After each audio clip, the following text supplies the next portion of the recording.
Well, good morning, everyone. My name is Wilson Kerr. I am here talking about the hidden dangers of yard pesticides. And let's see if I can work this out. There we go.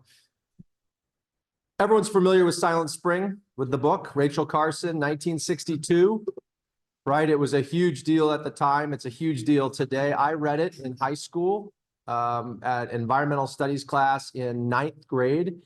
And it sort of changed the trajectory of my life. I read Bill McKibben's, by the way, book, The End of Nature, in college, and that also shaped the trajectory of my life. I know you guys, he's a bit of a local. So this notion of Silent Spring 2 sounds very dramatic. It sounds like, holy cow, you know, we've banned DDT, we've banned all these things. But what's happened since DDT is that there's this rise of a whole new class of chemicals, and their use is, it's hidden. I was thinking to myself how I explain how important this subject is. And I wouldn't have done this, of course, but I could have come in here this morning and sprayed this entire room with insecticide or pesticide, put it all over these chairs, probably put it all over the food, and you wouldn't know it. It's completely hidden. When people have their yards treated, oftentimes they take the little signs down right away, and no one even knows it's there. You can't see it. It's totally invisible. And so that's the notion of the hidden dangers of yard pesticides. But Silent Spring was very impactful for me. It is the spring. I'm wearing my yellow. And so I thought it was a good topic to touch on. So Concord obviously is a beautiful town. This time of year, it sort of comes alive. And this time of year, as I'm starting to get back into my running thing, I run around town in my neighborhood, and I see these little hated signs popping up on yards, on lots and lots of yards, on your neighbor's yards, on my neighbor's yards. And so I wanted to just show this sort of what it really looks like. There's Walden Pond, there's our beautiful town. And these are required to be put up by the applicators, and then almost always they're taken down that first day by the homeowner, who probably feels a little guilty about it.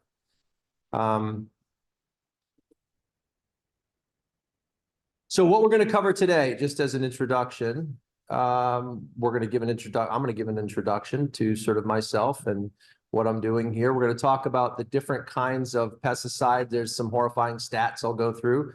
Lawn and garden, what are neonics, mosquito spraying, and we'll touch briefly on weed killers. We also want to come away here with action, right? Concord can. So it's not just this is terrible, everyone's doing it. It's what can we do? What are some alternatives? I'm going to talk a little bit about the regulatory environment. It's very complex. Denny probably knows a little bit about it. And then we're going to talk about maybe an idea for a path forward. We are not going to solve the world's problems today. This is a giant issue. Concord can, and it takes some time, but I thought what a great thing to talk about if we could do something. And we'll circle back around to that at the end. So introduction. I'm a dad. Right? I've got 2 little kids. I'm not a scientist. I'm not an environmentalist. I don't have a master's degree from Yale Forestry School. I don't have anything like that. I'm an amateur naturalist. My dad taught me about going out in the woods. I'm an outdoorsman, and I just thought this was an issue that needs some attention. So there's going to be a whole bunch of sources at the end, but this is basically based on just my research, maybe in the last 5 years. And I say that 5 years. Oh, and by the way, I live in West Concord. I've got 2 little girls. They are 7 and 11 now. I started late in life, which I'm very happy about, actually. And I live over by the Thoreau School in West Concord. So quick show of hands, and I will get through this really quickly. Who here knows someone, and leave your hands up, who maybe you have, either you or someone you know has had cancer? Leave your hand up. Anyone, someone you know close, someone in your family, someone who's dear to you, who's had or has cancer. How about Parkinson's? Okay, I've got my mom here and my mom here. Okay, and we've got you over here. So these are, we know what cancer is, and Parkinson's is a neurological disease that is increasingly, there's a body of evidence growing that showed it's directly linked to some of these exposures. There's a body of evidence about cancer, environmental exposures. No one knows quite what causes some of these things, but you know, if it walks like a duck and quacks like a duck, at some point it becomes a duck. And some of these things are being known. And I asked for that show of hands because this is a very real subject. This is not some idea that people have out there. My mom lived in a subdivision in Belmont, and they would come fog the trees all the time. She developed 2 different kinds of cancer. She beat stage 4 breast cancer, and she's currently declining from Parkinson's. It's terrible. And do I know that's because she grew up on a farm in Kentucky where they sprayed pesticides all around her farm every single day and she ran through the clouds of it? Do I know it's because of what happened at the development she lived in Belmont? I don't know that. But not knowing that doesn't mean it's true. And it's something really to think about. My journey on this started with a neighbor right next door. I live on Damon Street. We have we're all non-compliant, so we have neighbors right next to us. And I have these little kids. When I moved to Concord 9 years ago, they were really little, and they would run across his yard. And once a month, a truck would pull up, and guys would come out in regulators, and they would spray his entire property, all of his bushes around his house, treat the entire yard. His yard, by the way, looked like crap. Excuse my French. It was spotty and covered in dead spots. It did not look good. And these little yellow signs would come up, and a smell would come into our house. And eventually, after a few months, I got up the nerve to walk over and talk to him. And he, a long story short, said, my mom set this up. It's a subscription. They've been doing it for 11 years, and I have no idea how much it costs or what they're doing. She was getting charged $110 a month on her credit card year round. They'd spent about $10,000 on this, and he had no idea. He did a little research on what they were doing and immediately agreed, sort of as a good neighbor, to stop doing it. And he just canceled the subscription. I then decided to call. It happened to be a company with the word green in it. They go around in white vans. And I said, hey, listen, I'm interested in what you guys are spraying over there. And immediately they looked up my name and address, and they said, oh, it looks like you have little kids. They could see bikes in the yard on Google Maps. And are you worried and afraid about biting insects and pests biting your children? I said, well, yeah, I don't want my children bitten by any. Oh, well, sir, we have the solution for you. And so on went the pitch. But it started with fear. It started with biting insects. And he didn't know I was calling just to get information. But I'm been in sales my whole life. And as you know, you can't BS a BSer. And it was very interesting. I learned a ton from this call about that approach and how it worked. And it had worked on my neighbor for, I think it was 11 years at $100 a month. It was pretty outrageous. His yard has never looked better, by the way. So my research is literally just the internet and looking up things and trying to have a balanced mind about things and smelling this just terrible, weird smell when I run at night and seeing blue pellets on people's yards and then watching it pour rain and seeing the storm drain right there and going over to the Assabet, knowing you can't even swim in the Assabet because of the chemicals from our legacy of Concord, and thinking there's got to be something to do about this. You can't just dump stuff into the whole neighborhood in a town like Concord, where Thoreau was from, with this incredible environmental legacy and existential thinking, and just have it be okay. Well, it is okay, and it's done. So my dream and promise for Concord, and I promise we'll get into the juicy details here. We'll sort of circle back around to it at the end. I know Denny knows something about this, but there must be something we can do. And people want freedoms, and they want the ability to do whatever they want to do on their property. And if it just stayed on their property, maybe that was one thing. But my little girls didn't know what they were running across. And no one knows, everyone knows what happens when it rains, and the earth is all connected. And there must be something, maybe not now, we can do. But I sort of made a promise to my little girls when that all happened that I would try to do something. So maybe this will help along that journey. So pesticide use and stats. It's pretty shocking stuff. 1 billion pounds of pesticides are used annually in the United States. Every year, 1 billion pounds. And we'll get into what that means in just a second. That includes agricultural use, of course. But 88 million, and it goes up every year, pounds are used by homeowners on 40 million acres of yards.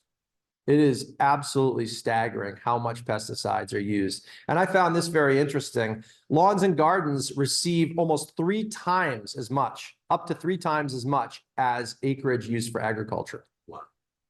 It's stunning. And that's because People don't know how to use it. They don't know what they're doing. They dump it all on, or these subscription companies come back over and over and over and over. And if you do the math, that's what it works out to.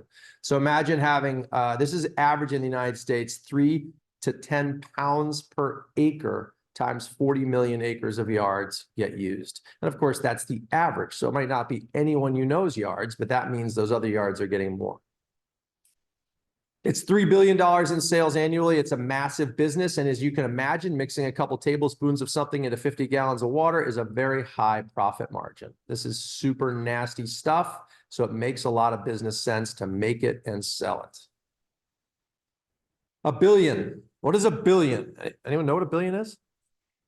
1,000 million. It's not 100 million. It's 1,000 million. So if you're a millionaire, your house is worth $2 million.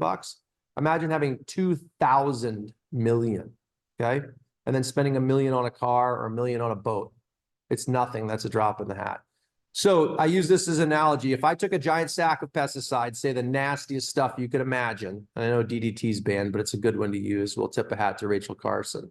And I took 100 pounds of it a day, and I flew up in like a little plane or something, and I dumped it over some town. 100 pounds is a huge sack, and it just poured out over the town. Any guesses of how long it would take me to apply 100 pounds of pesticide a day? Who's got a guess? A year. 365 times 100 is not even close. Anyone want to guess? Almost 30,000 years. I could drive around in a plane or a helicopter and dump 100-pound sack. And that happens annually. It's absolutely staggering the volumes we're talking about. And toxic lawn care is often sold as safe, okay? It's sold as natural. So this is a quote that I found last night. Environmentally friendly, sustainable lawn care services that use no chemicals that may cause cancer, allergic reactions, or health or environmental harms. Okay, this caused a lawsuit to be filed against this company. Okay, and this was TruGreen. This is actual fact. You can just look it up. It's not me slanting against them. Maybe some people use this company. Okay, and a lawsuit was filed by the Pesticide Action Network against them in California for using that in all of their literature. It is absolutely false. They use glyphosate. They use a whole bunch of other pesticides, and they just say, yeah, we use insecticides. And so what we're talking about is greenwashing. Greenwashing is a term that was coined by an environmentalist in 1986 because he was staying at a hotel, I think for an environmental conference, and they said, oh, don't wash your towels, hang them up on the, we all seen those. And then he went to the conference and thought, my God, look at this waste. They're just saving money on doing the laundry. That's not going to help anything. And he created this term greenwashing. So obviously it's to make things sound more environmentally friendly than they really are. And Volkswagen's the biggest one. $14 billion they paid so far in settlements for claiming their diesel cars were clean. They were faking it. They were putting in sensors to allow you to get away with it. So let's talk about some common herbicides. This is sort of boring reading.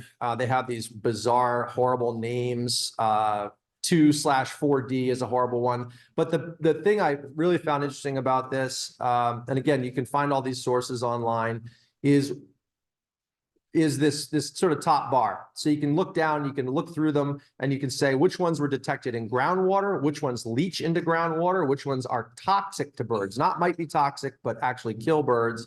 Which ones are toxic to fish and aquatic organisms? And the answer with herbicides, these are not bug killers now, we're talking plant killers, it's 100% of them. Herbicides toxic to bees, 100%. And toxic to mammals, you have a scattering, but remember, we call something toxic when it's causally proved to give usually a mouse or a rat, an actual tumor, a cancer tumor. If it just could make people sick, if you drank a gallon of it, well, that's okay. And a lot of this stuff isn't known. So some of these names down the side we'll come back to. Dicamba. I believe dicamba is what the railroad uses on our train tracks quite often. Nasty smelling stuff. I can smell it when they do it. And then the glyphosate is the active ingredient in Roundup, weed killer, super popular. And there's a couple other. Common insecticides. You can see them here. The one that's sort of halfway down is the one you hear a lot about. Imidacloprid. You can see it's almost all the way across toxic to everything, and that is a neonic. We'll talk about those coming up. And then there's permethrin, and then we'll talk about that also. It's detected in groundwater. It's very toxic to aquatic organisms and highly toxic to bees. So nasty stuff. Neonics, and this is a term they're using because the actual, who can say the actual name? Neonicotinoids? Neonicotinoids. And it's basically a nerve toxin, right? That's why I think it's like sort of you smoke a cigarette, get that buzzy feeling. It's that in obviously a nasty sense. So these are used on over 140 different crops. They're mostly used agriculturally, but with the exception of a couple states, and we'll get back to that, they are also, you could buy them right over the counter and use them yourself without any training all over the place. Essentially what they do is they're highly effective. They are sort of viewed as was DDT, as a miracle insecticide. They attack the central nervous system of insects and cause death, and yet they are largely non-toxic to mammals, birds, and that sort of thing. Okay, so when you say non-toxic, it's like, well, if you eat a handful of it, you're going to get really sick. But if you use it in the appropriate way by a licensed professional as labeled, it's not toxic, and that's the bar they go by. The biggest thing to know about neonics is that they are systemic. They're not something you spray on a plant. It's something that you essentially infuse into the plant, and the plant itself becomes a toxic delivery mechanism for everything that touches it. And then if you eat that plant, you ingest what's in it. This is something I found out recently, that only 5% of the neonics applied to plants or attached to plants or injected into plants actually stay in the plant. 95% come off. It's a terrible, terrible, terrible ratio and rent to the restaurant. Their half-life is massive, over 1,000 days. If you go put some down on your yard, it'll be detectable 1,000 days later. It does not break down in sunlight. These things stick around for a really long time. And if you're a farmer fighting some horrible weed, these are great. And everyone understands how these things work. There's a couple companies that make them. I think I get back to Monsanto. But essentially what they do is they create crops that are resistant to the chemicals.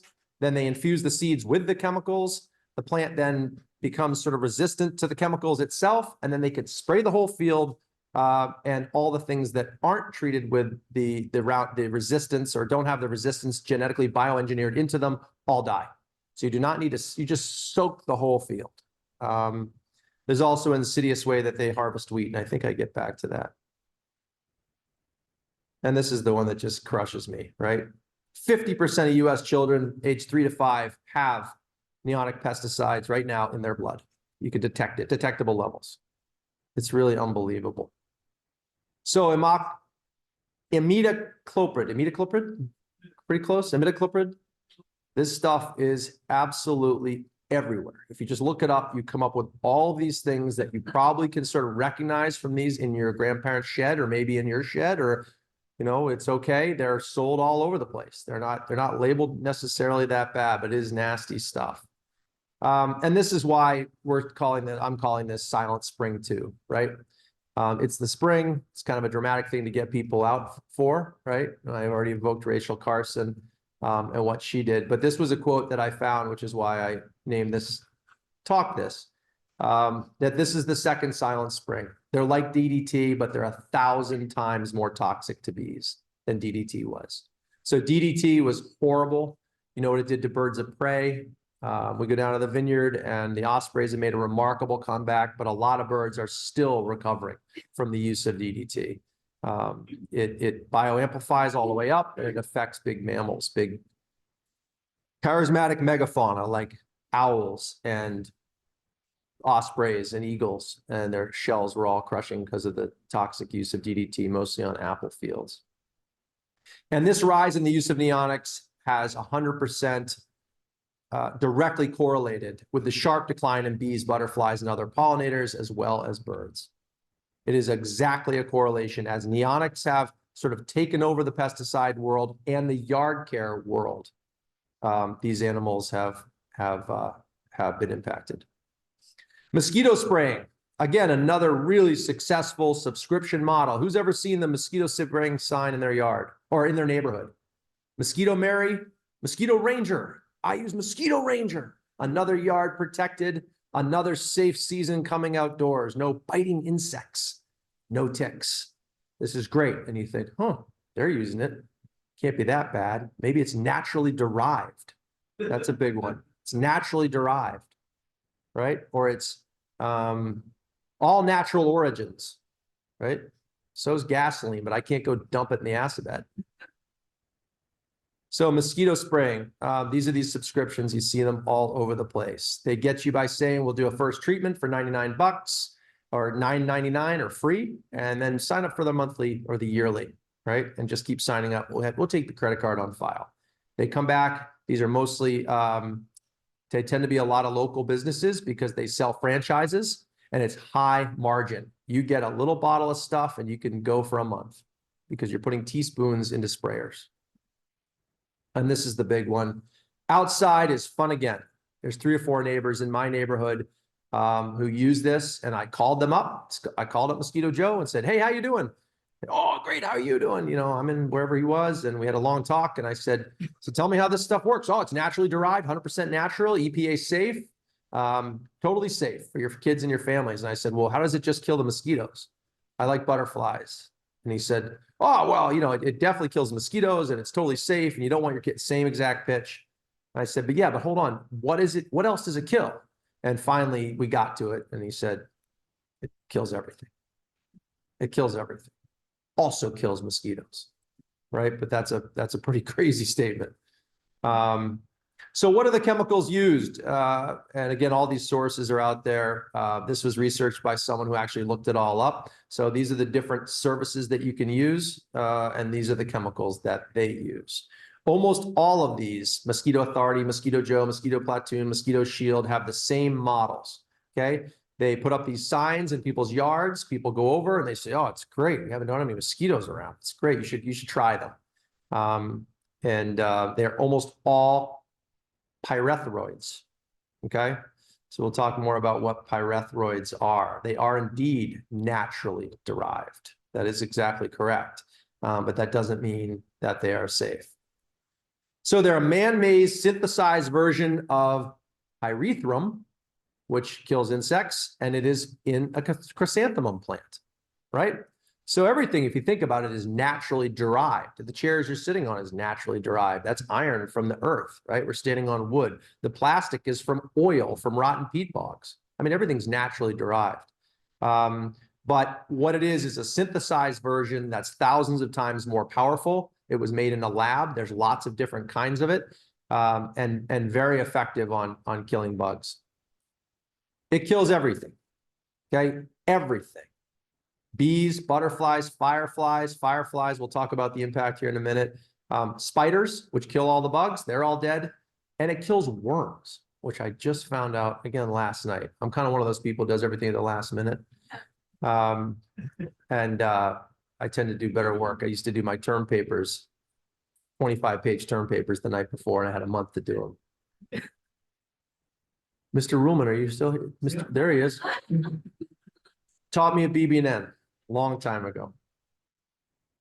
He probably doesn't remember. I used to do it that way, but anyway, these things are very effective, but their effectiveness is why they're sold and why they're used, and it's also why they are so bad for the environment.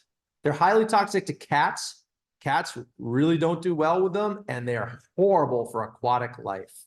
Okay, the runoff is terrible. If a reputable applicator will not do it if you have a pond nearby or on your property or a stream, but a non-reputable applicator will. They don't really care. Again, it's all invisible. You spray it on there, whatever. It wreaks havoc on aquatic systems.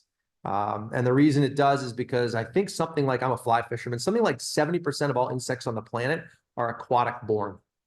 Okay, all the stoneflies you see landing on your house right now, they're all coming out of the acid bed. Okay, animals, these insects, lots of them live underwater, and this stuff gets in the water and kills them, and no one notices. The trout notice, and the rest of the stream notice. And at least one study, and they're just starting to learn all this, has linked pyrethroid exposure to higher levels of ADD in boys. Okay, so some of these questions about where are these big behavioral issues happening? Are they environmental? Is it toxic? But a study has linked them. It's causal. And then again, I already talked about it. There's this neighbor effect. Our friends use it. We went over to their house. They were outside. They were drinking beers. We didn't see any bugs. That's great. Geez, I swatted a couple of mosquitoes at my house. Yeah, give me their number. And it spreads through the neighborhood. And once people think, that's pretty good, I don't see any problems with that, so-and-so's using it, I'll sign up too. And it just starts spreading. And you see it in neighborhoods. You literally see the signs spreading with the use of this stuff. And there it is, viral signs spread the use of these services. So yard herbicides, and these are the ones you can buy yourself. And we'll get to some good news about neonics in Massachusetts at the end. But there's a lot of them that don't use neonics, that just use horrible stuff, including the #1 herbicide is the glyphosate. Neonics are an insecticide, but these are the different yard herbicides.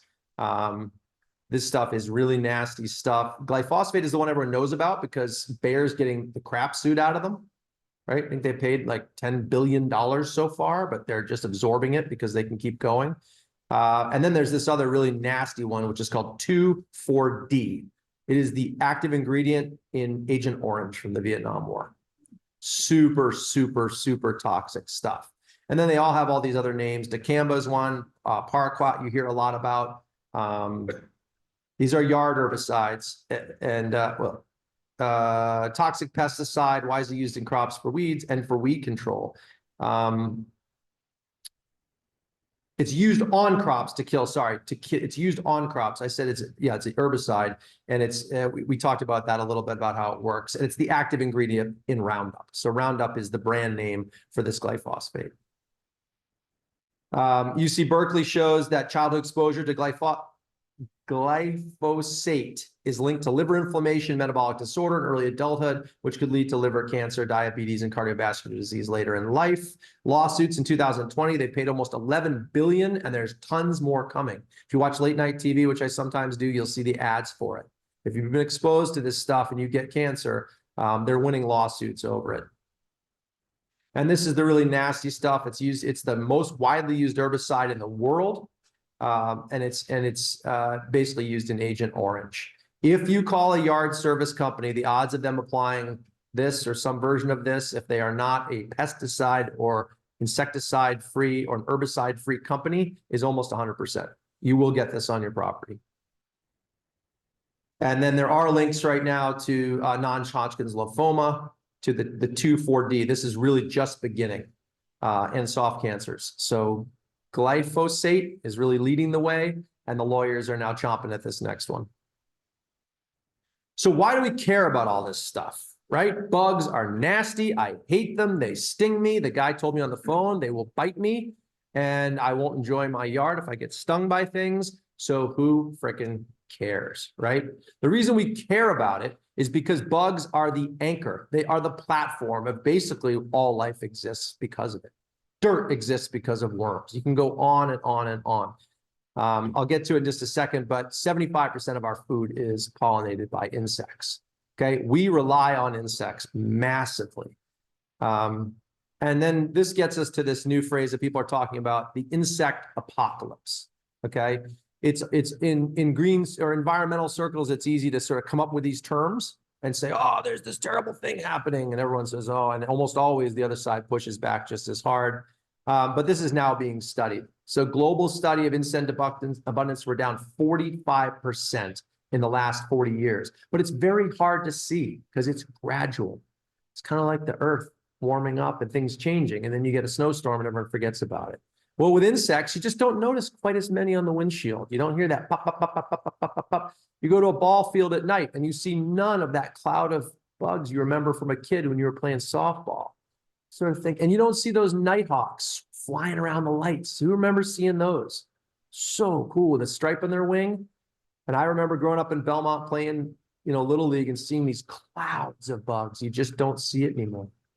You left a light on at night and you come out and you go to turn it off and it's all bugs. It doesn't happen anymore, but it happens extremely gradually. So we just don't notice it.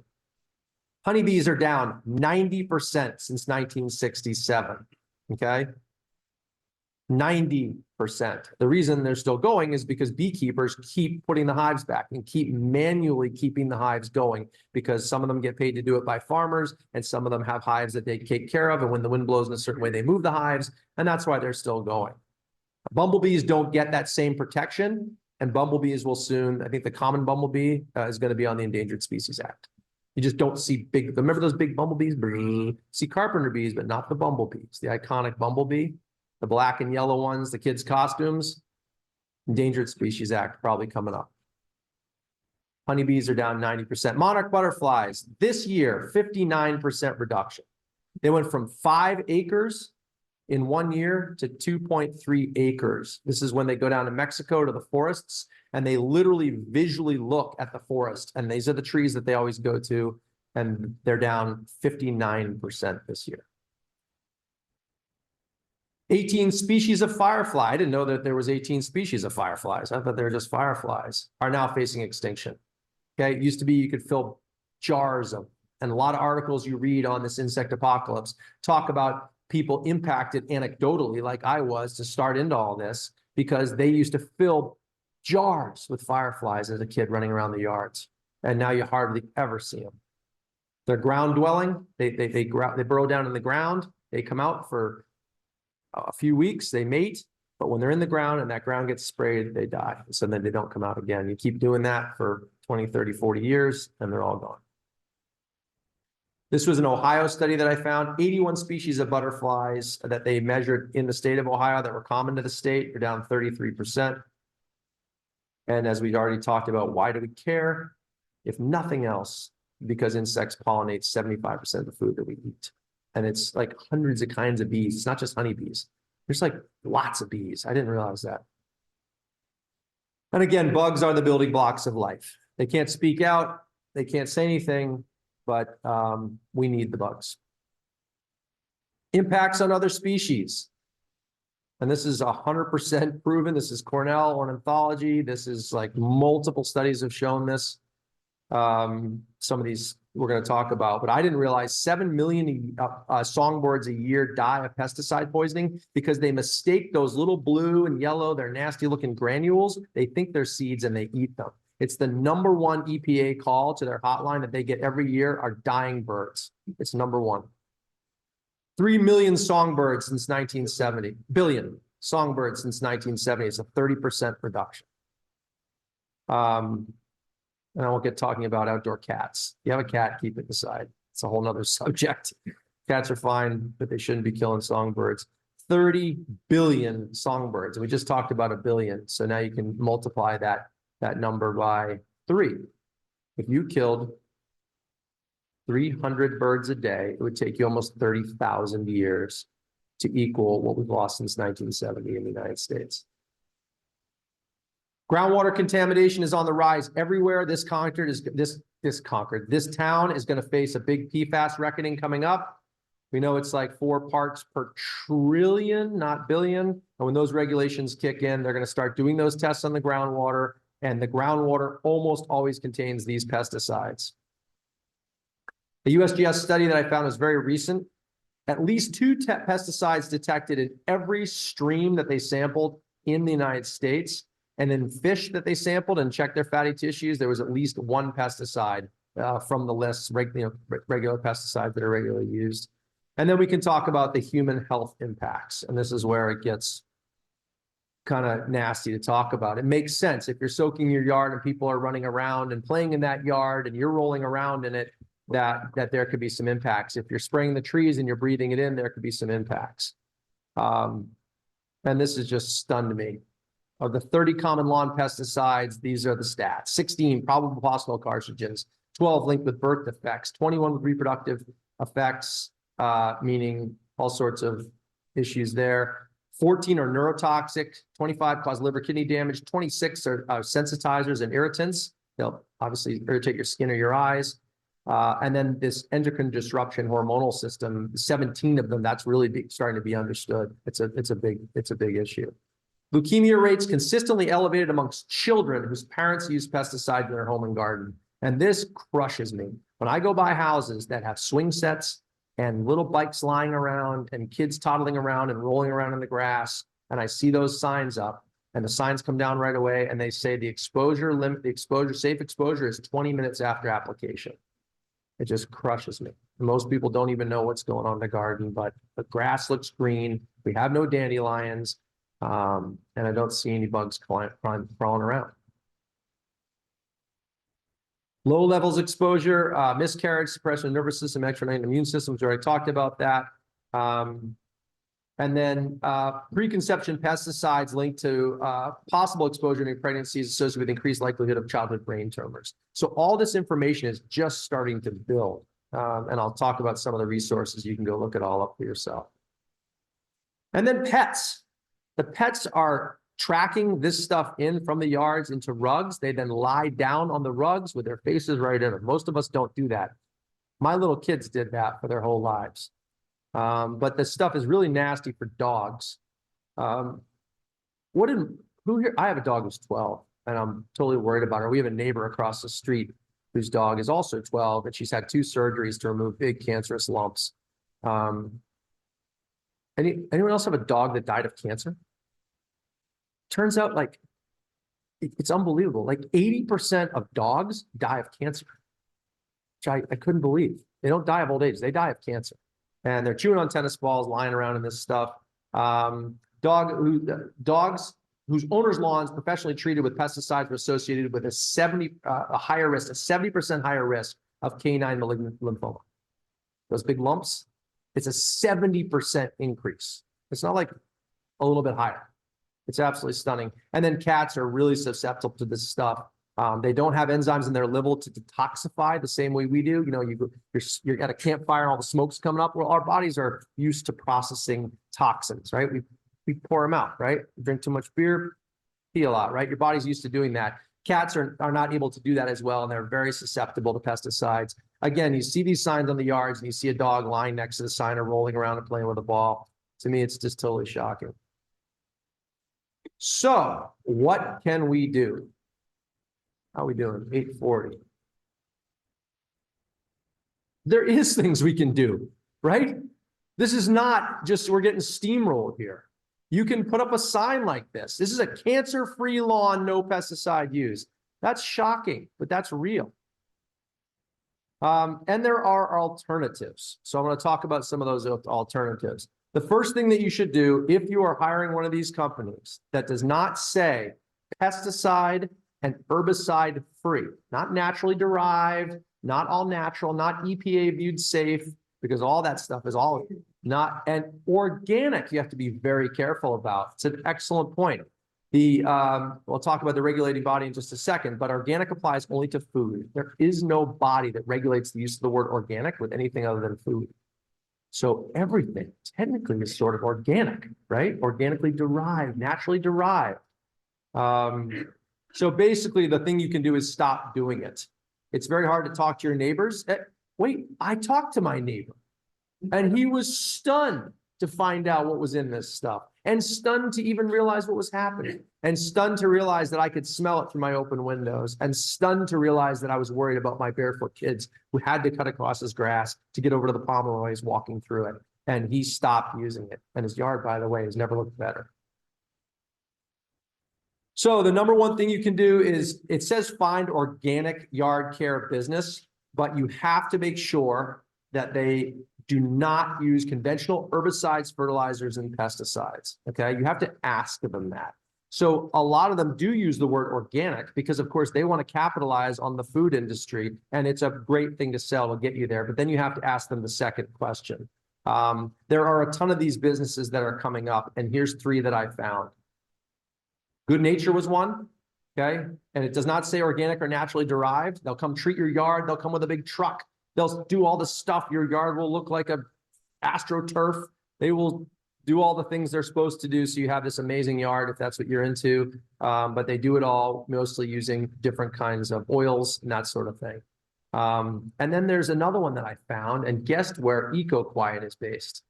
Concord, Massachusetts. It's like, whoa, that's very cool. And right on the homepage, it says pesticide-free, insecticide-free lawn care. That's what you want to see. Not organic, not naturally derived. EcoQuiet. They also use electric stuff.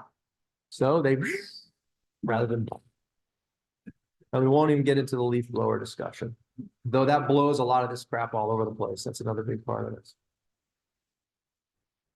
You guys are okay if I use the word crap. All right, pesticide-free yard care. You notice how my skulls at the top have turned to little flowers? My wife thinks I'm crazy staying up till 2 in the morning doing these things. So that one thing you can do is you can let your yard go wild. I know of at least one person who does this, and it's awesome looking. It's totally amazing. The amount of wildlife in their yard and the peepers in the pond behind you guys. It is just super cool. So this dream of the perfect weed-free green yard, this all came, remember we know all about this, came from England, this notion of if you had all this land and you didn't need to plant potatoes on it, you were so rich that you could just turn it into grass. That's where yards came from. And only the very rich could do that. It became a sign of wealth. And so therefore it transferred over here into North America, and a sign of wealth, a sign of prosperity is not having to use this huge hunk of land. 40 million acres in North America and the United States are used for ornamental purposes for usually non-native grass because of that tradition. It's wild. It makes no sense. So growing recognition of the environmental and public harms of needing to maintain these green grasses. Mostly the grass that you buy from a store to put down grass seed, which I do, is not native. And a lot of it has these sort of blue wrappers around it, which is this nasty stuff. Scott's, it's called Seed and Feed. They were sued also as being, you know, hey, it's grass seed. It's like, no, it's not. It's pesticide. The grass grows better when it can be soaked in chemicals, and those are those blue little tubes that come around it. When you're mowing and you're using all this stuff and you put down the grass seed and then you mow that has chemicals in it, then you blow that mowing stuff everywhere, it pollutes the air, the water. And of course, once it rains, all that stuff washes right away. More Americans are letting nature take its course, switching to native plants. And I love this picture I found. This was the name of this picture was Pollinator Paradise. Thought that was kind of cool. And that's what it can look like. Now, is that ugly? Or is that beautiful? Is that a sign of awareness and health? Or is it a sign that these people don't have enough money to let their yard be a single species of grass that's bright green? I think it looks pretty amazing. So let's say you have bugs in your garden. I have a raised flower bed and a raised vegetable garden. And sometimes I see little creepy crawlies on there, right? And you can go buy things, and a lot of people do, and spray it on there. But there are natural pesticide alternatives that you can use. You know, there's these plastic sprayers. I bought mine on Amazon. They're like $8 or $9 on Amazon. And you put the stuff in, you pump them up, and you walk around. It's very satisfying. But you mix a cup of vegetable oil with a teaspoon of mild liquid soap, you know, an all-natural soap. And then you add that to a quart of water and spray it on your plants. And it totally works. It smothers the insects. Here's another one that I did not know about. Does anyone know about this? That tomato leaves contain an insecticide that's natural, kind of like cedar trees, right? Everyone uses cedar bark mulch because it's a natural insecticide. That's why the bugs don't attack the cedar trees, because it's an all natural. You soak 2 cups of the leaves in this, leave it overnight, strain it and spray it. Kills aphids and many chewing insects, and it attracts beneficials. Did not know that. Garlic.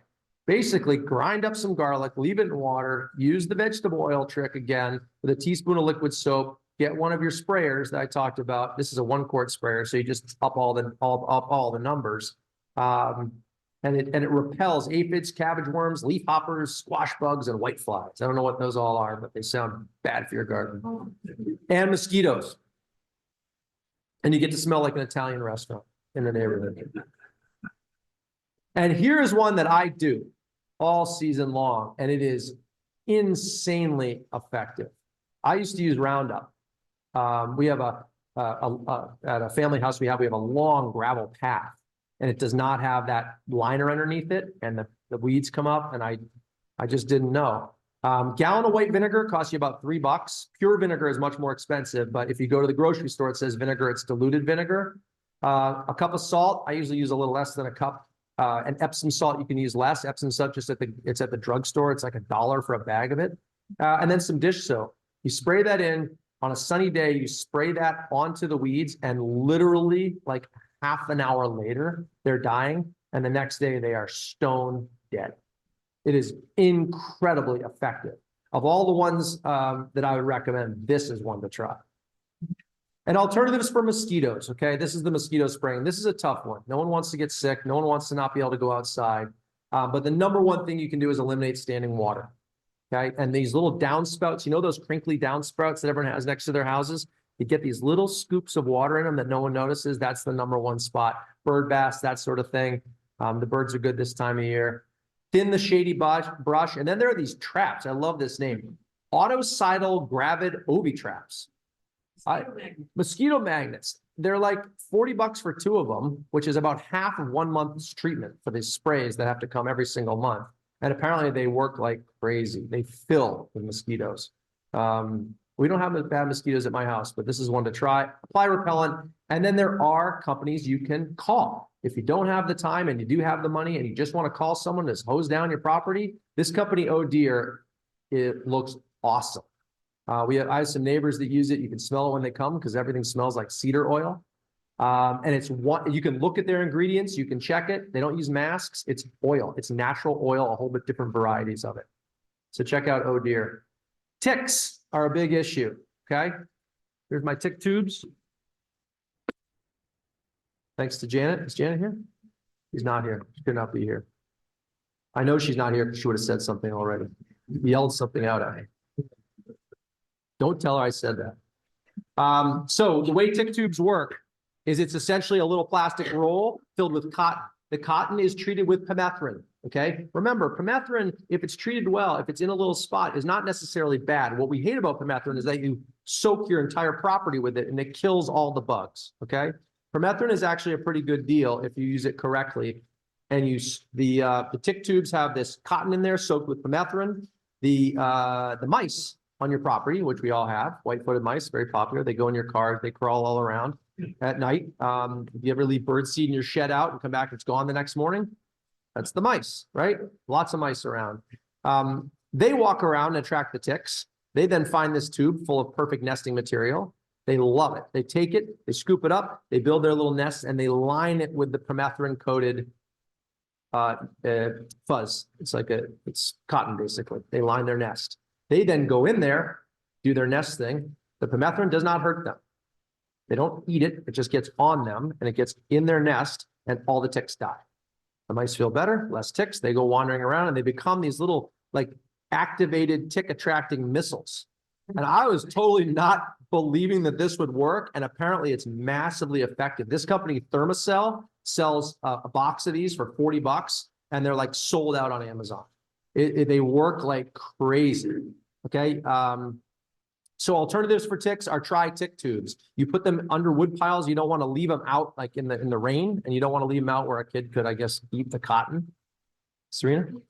Make them yourself. You don't need to buy them. I always say go for the easy one because people sometimes have more money than time. But if you want to make them, they're super easy. Save your rolls, get some cotton, stuff it in there, get some spray. I have the spray up there. This company,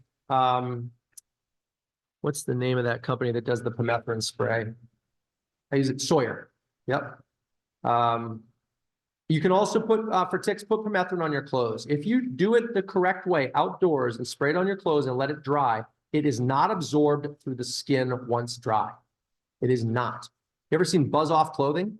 You know what that is? They sell it, REI. Buzz Off clothing. You're going to the Amazon, buy Buzz Off clothing. It's literally clothing that's been soaked in permethrin, and then they let it dry. And once it dries, it is totally toxic to bugs that land on it, and they'll stay away from it, and it is not absorbed through the skin. And then again, Oh Deer also does tick treatments. You can look them up. Seems like an awesome company, no chemicals.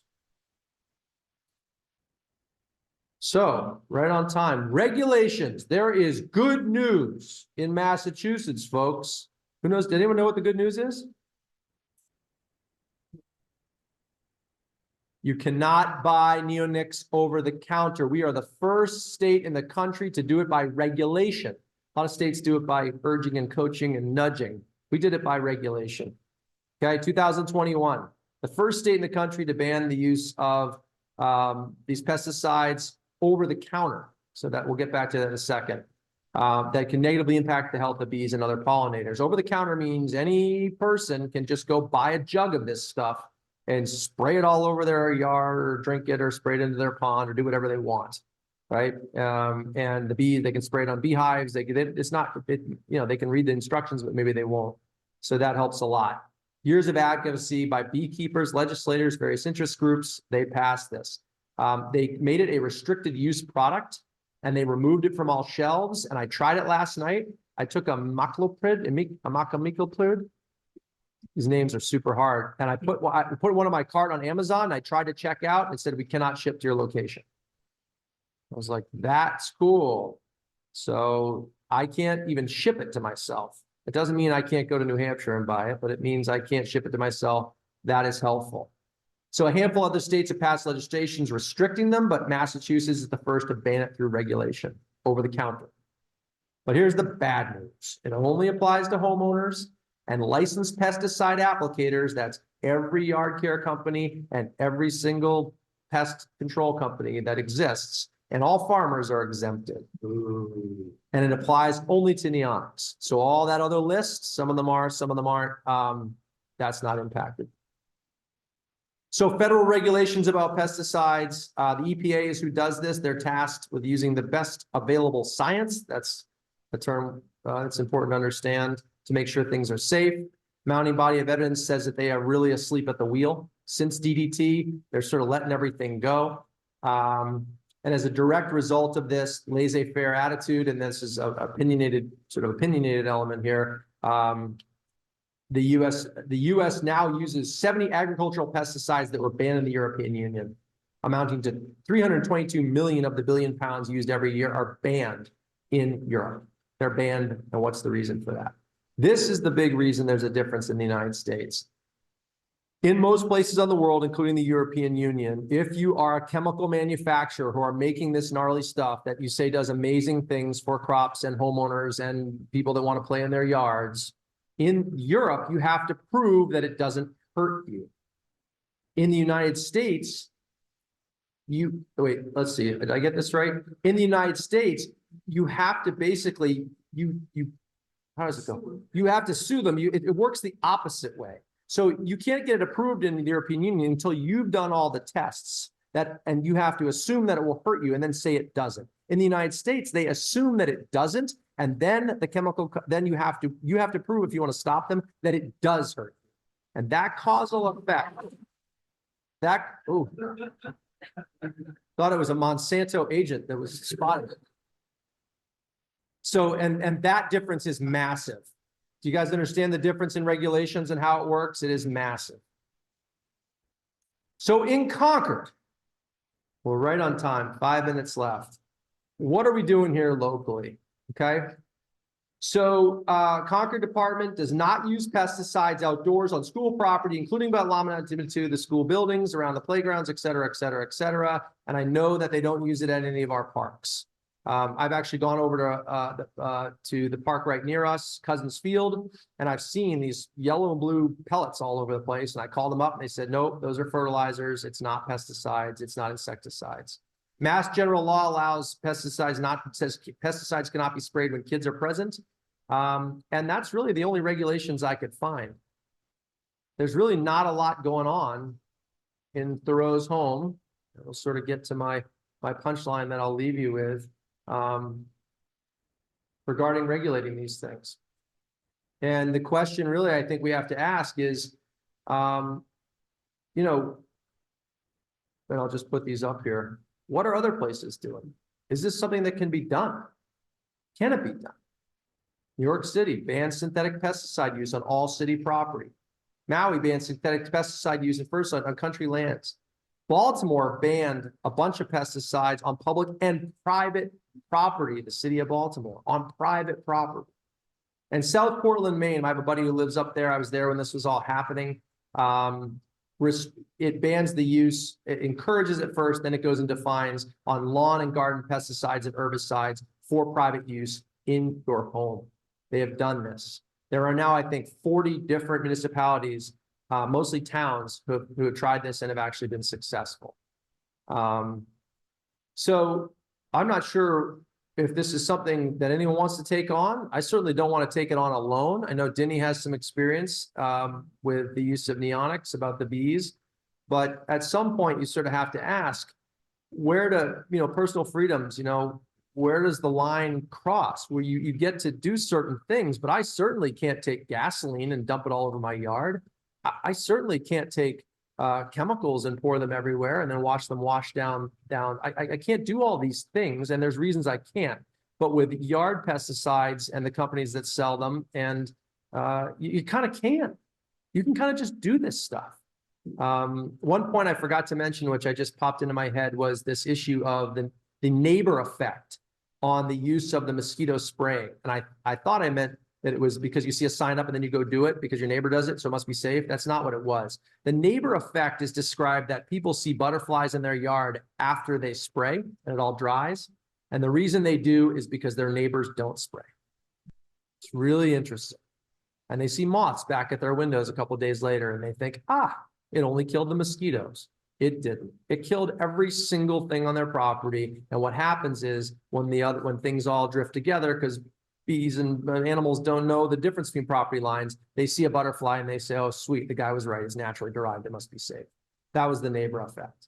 But if enough people keep doing it, you sort of got to wonder at what point does it really have impact? At what point does a town like Concord, who leads in so many ways, the home of Thoreau, who is this, this existential thinker. We're all naturalists. We think of ourselves. That's why Bill McKibben comes and speaks in this building, right? It's why when I said Silent Spring, everyone nodded. Everyone knows what Silent Spring was, or Agent Orange. We're aware. And if we're aware of these things, maybe that could be a catalyst for change. I'm not talking about going next door and screaming at your neighbor. But these things typically get changed very slowly. And there are recipes online. And I have some resources I'm going to put up here. And this is the biggest one, Beyond Pesticides. If you want to look one place, go here. It's beyondpesticides.org. They are a big and growing national organization. The fact sheets they have up is amazing, and they actually will give you for free recipes if you decided that you wanted to start a process to start banning these things in towns. And there's a whole process for how you do it. You start with sort of encouraging, and then you start with warnings, and you want people to not be able to use these things in the way that some people use them. You have to offer alternatives, et cetera, et cetera. But they have entire sort of game plans for how this is done, and it has been done. And they list the towns that it's been done in, and you can call the people who did it in those towns. And then this is another one that I found, this pollinator partnership, ton of good information.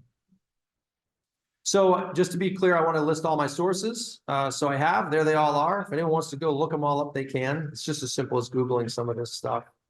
And that's it.